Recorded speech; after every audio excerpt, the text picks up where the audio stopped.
In this video, I'm going to show you how to replace Ripplefold master carriers in a LOFT motorized rod set.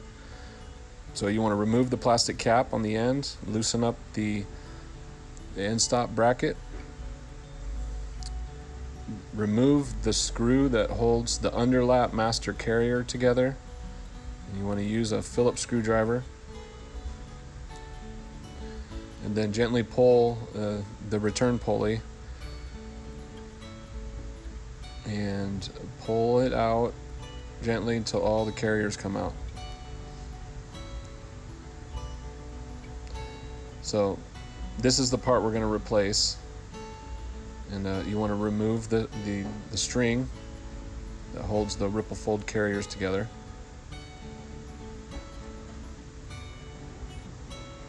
And remove the belt button using a blade screwdriver. Gently put a little pressure down and twist it, and you want to remove that the belt button. It's got two parts to it. It's plastic, so you want to be really careful when you're taking it apart. You want to make sure you don't break it. So now this end is apart, and we're going to move to the other end, and we are going to replace the overlap master carrier as well. So this is in case they broke during shipping, which is probably the only time it'll ever break on you, is if it's not handled properly. So now loosen up the other plate on the end stop and slide the other carriers out. And you can slide the overlap master carrier out.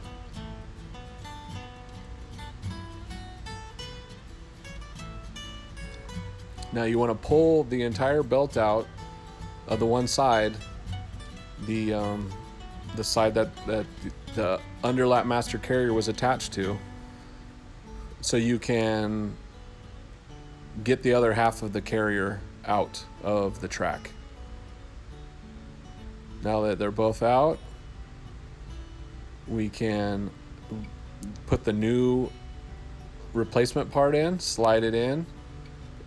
You want to take the replacement master carrier, the underlap master carrier, apart before you put it back together. It's the only way that the belt goes together.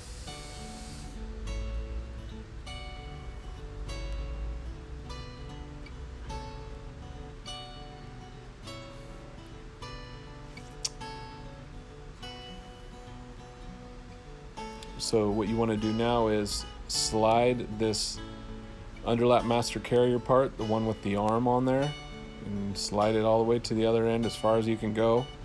But you want to leave a little gap in the belt on the other end so you can put the overlap master carrier on. So you want to take your new overlap master carrier and attach the carriers to it with the string that has the end that has the little button on it, and the little plastic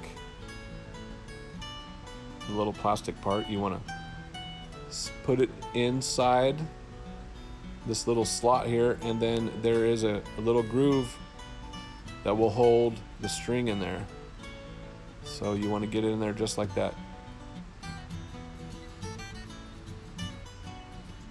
Now slide the master carrier onto the belt buttons, and slide the overlap master carrier into the end of the track.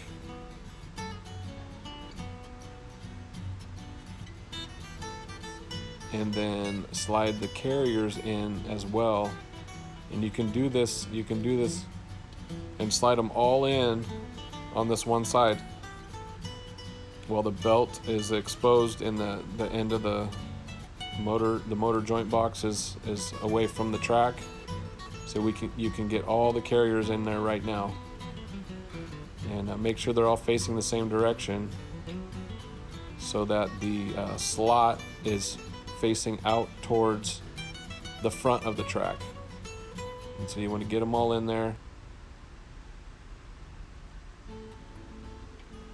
and then the string you want to weave through that end stop bracket, the one that holds the motor joint box on to the track, the metal bracket. You want to weave it through there so that when you tighten it up, it holds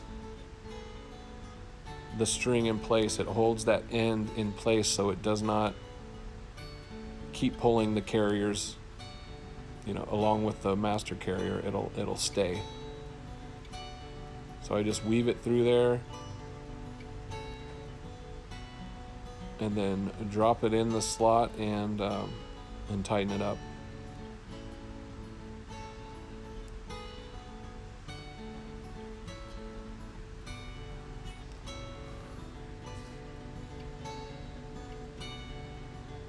So once that's tight, and test it out and give it a little pull, make sure it doesn't come through, and then we are going to go to the other side of the track and grab the end of the belt.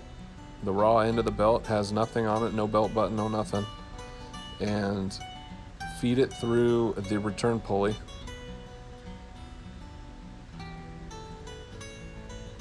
until the end of it comes out the other side, and pull it and leave yourself a little space. Now reattach the belt button. There's little grooves on there, and slide it in and reattach it in the way that it was taken apart. If there's a little extra notches on there, that's fine. You don't want to go too far, otherwise the belt will be too tight. So you want to just either put it right on the end, or you can slide it in a couple of notches, and it'll still work. It'll be fine. There's enough play on the belt to where if you're off one or two, it'll be okay. Now slide the clip back in, and when you're putting this together, you have to make sure that it's sliding in underneath. So I put a little pressure, make sure that clip doesn't pop out on the outside of the belt button. So now we are going to attach the carriers with the string, just like how we did on the other end. Do the same thing, and make sure that little button in there is sitting right. You want to make sure that it doesn't come out. So you may have to turn it a little bit and use a tool to kind of get it in the right direction, and then pull it tight like that, and make sure it's in there correctly. So now we're going to slide the belt button into the plastic master carrier part, and then slide in the carriers as well, and make sure they're in there, and they're not going to come out.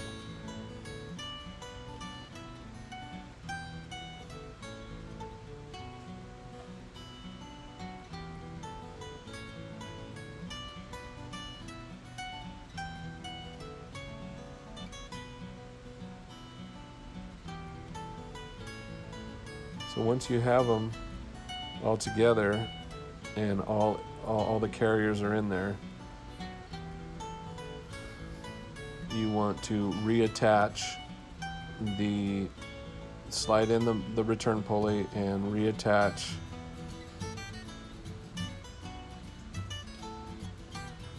the end bracket there, the metal plate there. You want to make sure your string is fed through there on the end, and then what you're going to do is tighten it up with your screwdriver.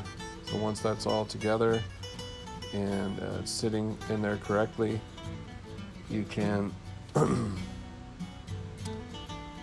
tighten up the screw with the master carrier, bring the master carriers together, and put the screw in using your Phillips screwdriver. You don't want to use a drill motor on this because it is plastic and it may break.